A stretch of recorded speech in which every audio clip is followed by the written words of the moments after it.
Hello friends, welcome to 4-component instructional design model. The 4-component instructional design model, in short we call it 4CID, has been increasingly used in face-to-face as well as in online learning environments. Most instructional design models are focused on loosely fragmented isolated components or activities in learning, such as context, methods, and media. They also include design, development, and delivery, together making it a linear process, which is difficult to understand until the completion of the process. This makes instructional design a complex process beyond the design. However, traditional instructional design models try to simplify educational transactions into simple learning tasks and assume that complex learning is possibly by sequencing a string of simplified tasks. In reality, this does not happen, as knowledge in specialized areas is growing at a much faster rate than ever before. For example, think of a discipline like medicine. In early Shakespearean era, a dentist would require a drill, a saw, a forceps, pliers for removing the teeth. Use of local anesthesia was unknown, and hence the speed of action was the performance consideration. Compare this to the situation today, where advancements in medical sciences are vast, and the competent physicians and surgeons today need to master complex skills and competencies to perform better. Your decision would be specific to your situation. But what these two situations, as we just discussed above, tell us that the development of expertise is dependent on the particular time and is integrated with technology. Now, we cannot develop expertise through simple instructional design models. Considering this, when Marinboer, Zelsma, and Pass, they proposed 4-component instructional design model for complex cognitive skills. This model prescribes instruction for learning in a complex environment. This model focuses on incorporating requisite skills with now learning and focus on creating a learning environment. There are certain specifications to this theory, like the goals and preconditions, which is learning of complex cognitive skills and task-specific skills. Then certain principles, like there are two main relationships between constituent skills, horizontal and vertical. Some skills can be horizontal, they occur simultaneously or independent of other unrelated skills. Horizontal skills are bottom-up and are based on prerequisites. Then the training should focus on coordination and integration of constituent skills and desired exit behavior for an overall complex skills. Training should promote schema for non-recurrent aspect and rule automation for recurrent aspect of a complex skill. And the third is there are certain conditions of learning. Like the learning should be based around real life situations and media should only be used if it supports real life environment. The 4C model is based on 3 concepts: complex learning, holistic design, and transfer of learning. It believes that in certain subjects, the development professional competencies is so complex that traditional instructional design cannot produce the transfer of learning, as they do not follow a holistic design approach.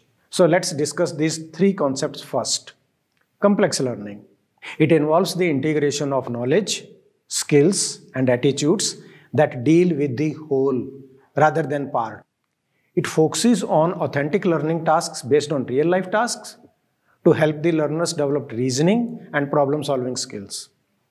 A complex learning topic comprises of subtopics or constituent skills that can have 2 types of hierarchy, horizontal or vertical. While the horizontal hierarchy represents the coordinate relationship that can be temporal or simultaneous, the skills in vertical relationships are top-down or subordinate and superordinate relationships, meaning that one must learn subordinate skills first to learn the next higher skill. In horizontal type, one may learn in a different order, but learning is not complete unless all the constituent skills are completed. Some of the constituent skills may require rules and development of schema to have expertise. When expertise is developed, conscious control is no longer required, as the skills are applied unconsciously or automatically. For example, driving a car. While developing training for complex learning, it is important to identify the recurring and non-recurring constituent skills. The recurring constituent skills may be highly similar in all problems, but the non-recurring skills differ from problem to problem and may depend on the reasoning and mental models of the domain. Let us see what is holistic design. To develop professional competencies in complex learning areas, the design approach should be holistic rather than atomistic. The 4C model proposes a holistic design to deal with complexity by considering all the interconnectedness of elements. The holistic design approach denounces the compartmentalization of declarative and procedural learning.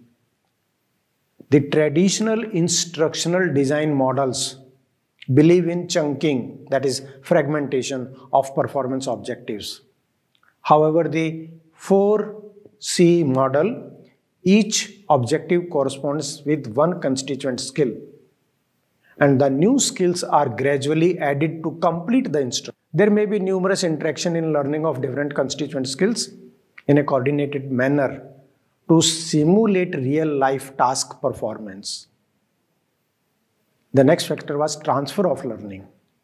And this is important concept on which this model is based, that is transfer of learning. It believes in the use of authentic learning tasks to develop an integrated knowledge base. In the transfer process, constituent skills are developed where the application of rules is automated to solve familiar problems. This leads to reflection on the quality of the solution offered to a new situation, and if accepted the same, it also becomes the rule for automation. The design of complex learning should focus on the transfer of learning opportunities to develop expertise in a cyclical manner. The design may include numerous practice items in sequence to develop the constituent skills in an integrated manner. There are certain theoretical bases to this model, and those bases are like cognitive load theory, schema induction theory, elaboration theory, adaptive control of thought, and power of law. Let us briefly learn about them. According to cognitive load theory, the human brain has limited working memory capacity to process information and transfer it to long-term memory. Therefore, the instruction we provide to learners should not add to the load on the cognitive ability of the learner. The cognitive load can be of three types. It can be intrinsic, extraneous, or germane. The intrinsic load is a direct function of the learning task that may have more elements to process than the power of working memory. Extraneous load is the load due to non-relevant aspects of the instruction, whereas the germane load is related to the processes which directly contribute to learning for schema construction and rule automation. Now, the schema induction theory, it proceeds general to specific. For example, when a learner continues to read a topic such as behaviorism, the more specific schema strengthen, and this for highly familiar words such as behavior, observation, and objectives. Induction is the process of including generalizations and discrimination, by which the learners mindfully abstract away from their concrete experiences. It is a form of schema construction that is especially important for learning from learning tasks in real or simulated task environment.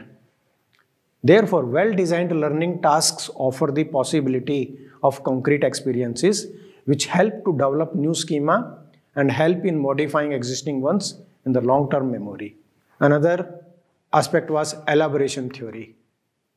The meaningful learning is possible when learning materials have new information and also when it helps the learners to elaborate on existing information by developing schema or analogies or concept maps of their own. Therefore, elaboration is a strategic and controlled cognitive process that requires learner to explore how new information relates to other contexts. While collaboration between learners help in elaboration process, well-designed supportive information provides a bridge between what the learners already know and what they should know to perform well. Then, adaptive control of thought. It proposes that automation of rules and their compilation results in knowledge formation to speed up performance. In the early stages of complex learning, learners receive information through textbooks, lectures, etc. And these are encoded into memory and are referred to as weak methods. According to adaptive control of thought, it is a slow process. These are innate and can be applied to any domain. However, if procedural information can be encoded in a logical sequence in if, then, else mode, rules can be compiled like that of a computer program to speed up performance and increase efficiency. Let us see what is power law of practice. We already know that when we say practice makes one perfect, means repeated practice of various components of a task helps in developing high levels of automaticity and thereby development of expertise and appropriate transfer. According to power law of practice, the log of the time to complete a response will be linear function of the log of the number of successful executions of that particular response. In simple words, the higher the practice, the better the performance and efficiency. So the four components of this model have been described in such a way like learning tasks, supportive information, procedural information, and part task practice. These are the four components of this model. Let us understand them one by one. Learning tasks. They are concrete, authentic, whole task experiences that are based on real life tasks aimed at developing knowledge, skills, and attitudes in an integrated manner. You are expected to work on the whole task, and the sequence of learning tasks completes the activity. In the blueprint for 4C model, the learning task is represented by a circle. Learning tasks vary according to the context or situation and also according to the characteristics of the task itself, the way the task is presented. A sequence of different learning tasks is the backbone of the complex learning, as it allows the learner to extract more general information from details of each learning task. The second stage is sportive information, which is helpful for learning and solving problems and using reasoning aspects of learning tasks. Sportive information is specified per task class. In order to explain sportive information, the 4C model says it is the bridge between what learner already know and their work on the learning task. So it may be treated as the theoretical basis for the constituent skills in the task class.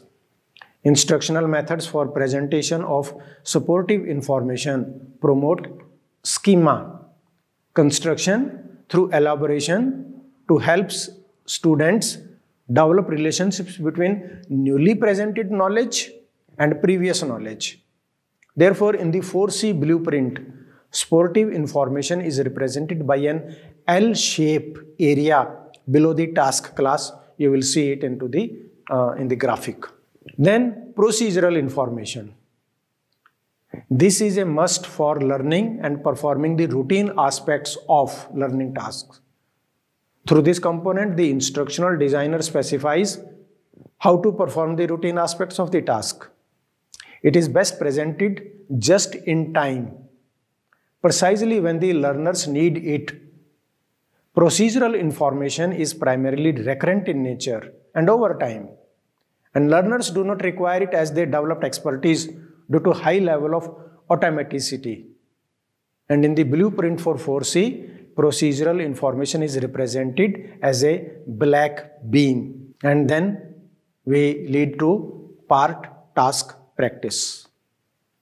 These are practice items provided to help the learners to develop a high level of automaticity in routine aspects of a task. These are distinct practice items based on procedural information to provide additional practice for developing expertise. Normally, the learning task would provide concrete experiences to practice constituent skills. However, to have a high level of automaticity, more practice items may be required. And if we see the blueprint for this IC model, part, task, practice is indicated by a series of small circles into the. Now, how to work on 4C instructional design model.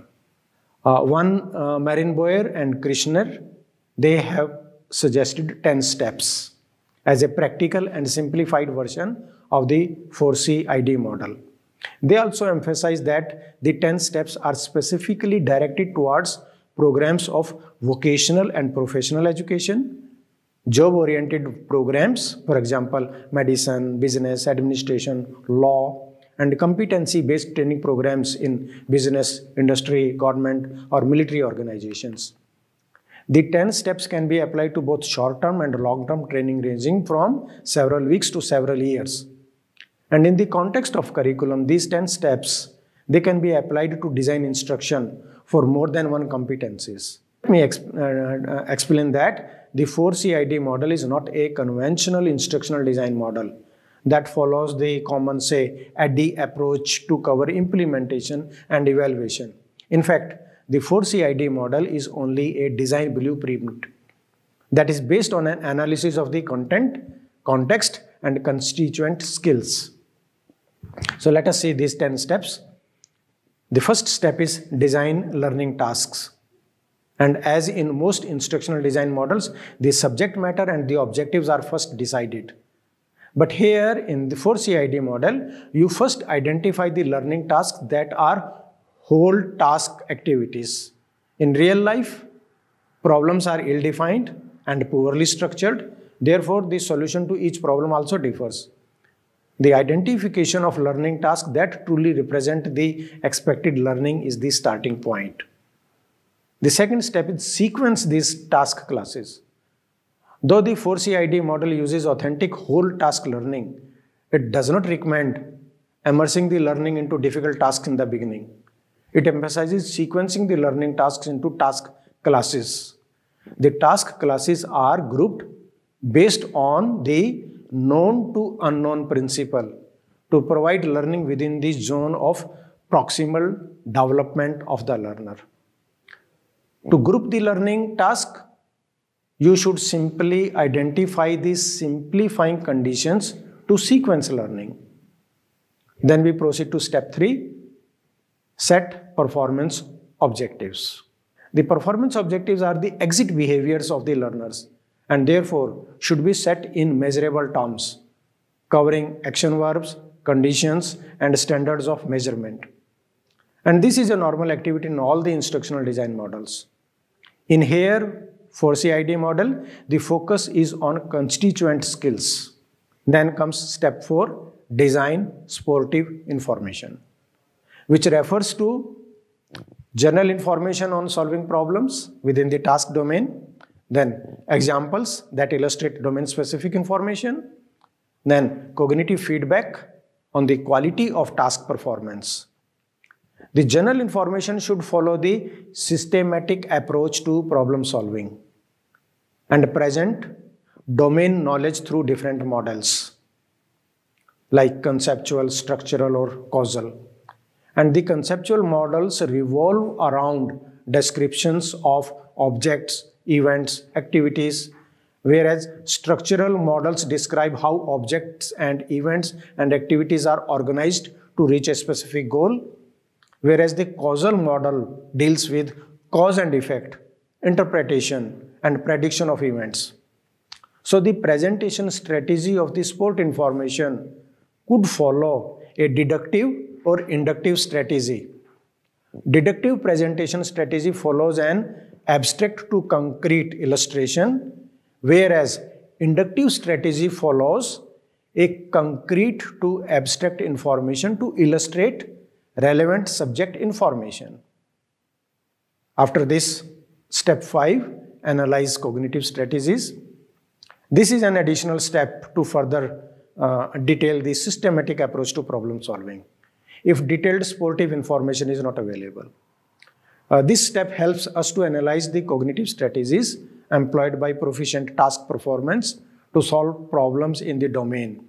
It focuses on the identification of non-recurrent aspects of carrying out tasks, and also it helps us to develop the content for the task class with flowcharts and sequences, the task classes to help achieve constituent skills.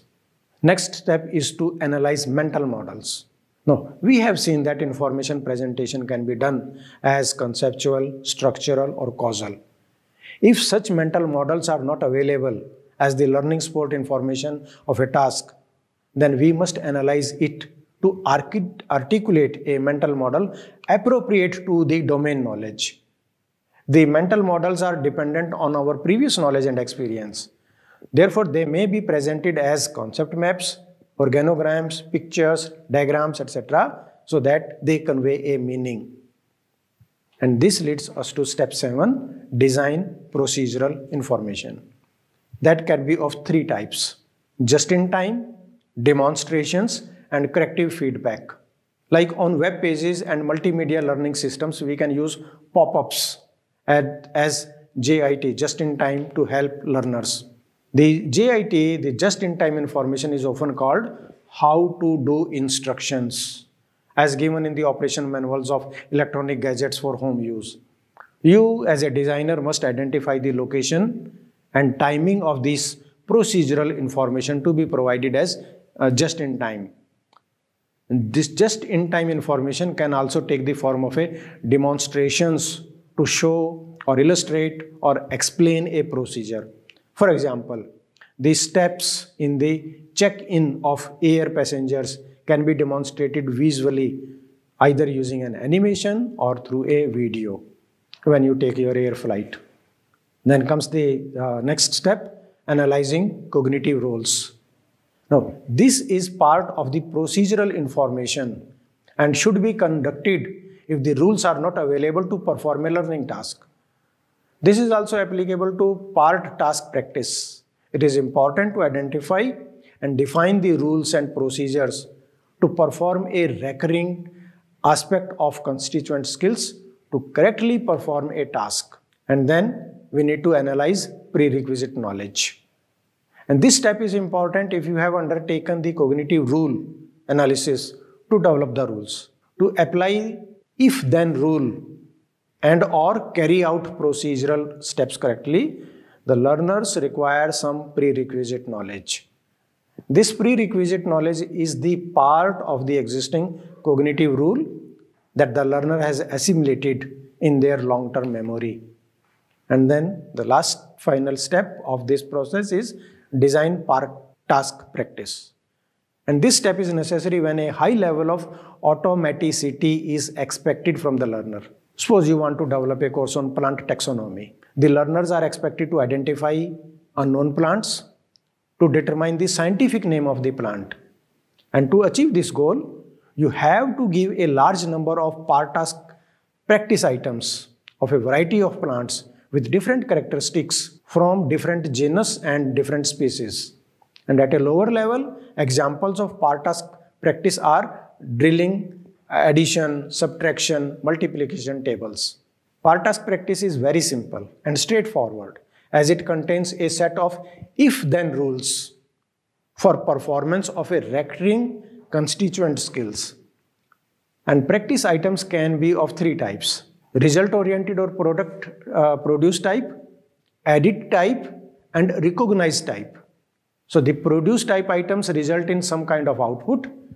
Edit type expects the learner to do corrections or editing, and the recognized type of practice items require the learners to select a correct procedure or object from a list of options.